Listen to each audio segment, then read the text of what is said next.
Hello guys, what's up? Magagamit na natin tong itak na to. So hindi natin nagamit to sa pagkain. Magagamit siya ngayon para buksan yung alkansya natin. So bakit ko siya bubuksan guys? Because emergency. Wala na tayong pera pangkain. So 10 months na ipon ko to guys. 10 months mula noong November hanggang ngayon, October na. So 10 months. Ay, September. September pa lang pala ngayon. So, tuwing sahod, mga napatitirang barya, nilalagay ko dito. Halos mapuno na rin naman siya. So ngayong month na to, hindi na ako nakapaglagay. So ngayon guys, bubuksan ko na siya kasi wala akong pangkain. Emergency. Emergency funds. So 10 months na ipon, hindi ko alam kung magkano. Halos mapuno na rin naman siya. Mabigat na rin siya eh. Kaya bubuksan ko na ngayon. Sad to say, pero ito hindi ko pa bubuksan to. 450 tig 50 ang laman nito. 50 NT. Pupunuin natin yan. So ito, bubuksan na natin. No choice. Isa manghiram tayo, ito na lang. Sorry guys. I have to do.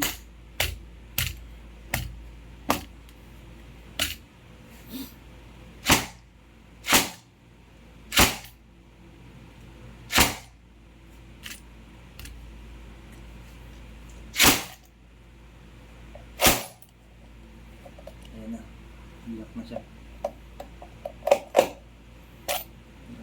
Hilak pa rin yun.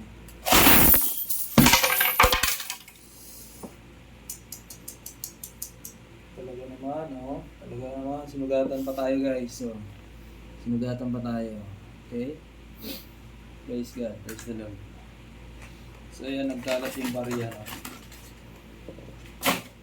Kailangan natin ng alcohol.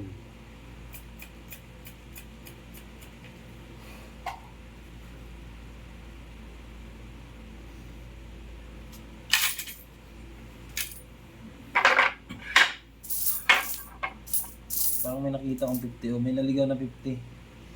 So yun yung kunin natin. So ganyan lang muna siya ngayon guys. 75 kailangan ito.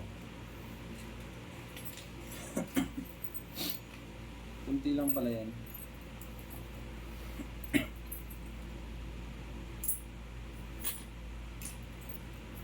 Mahirap kasi ngayon. Walang mautangan.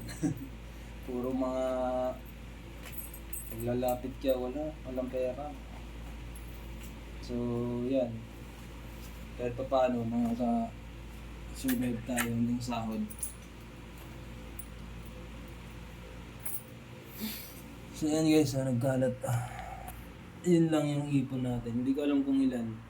Ngayon, 75 pa lang yung kinuha ko. Ganyan lang muna yan. Siguro mamaya o bukas ko na lang siya ayusin. Pero ganyan lang muna siya hanggang ngayon.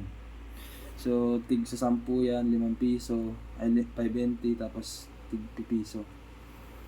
Lahat yan yung mga natitira. So, ayan guys, ito yung patunay na kapag nilagay mo sa alkansya, nabubulok talaga sila. Ayan o.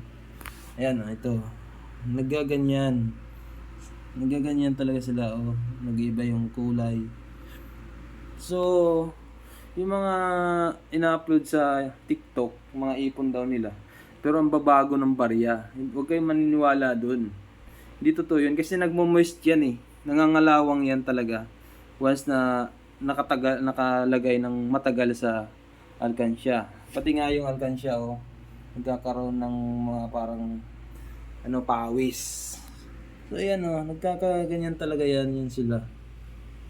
So imposibleng wala man lang kahit parang naluma dun sa mga nilagay nilang barya o papel. Kahit papel guys, maniwala kayo na yan, na parang naluluma. Kasi nahuhuom. So that's it lang. Yun lang po. Maraming salamat.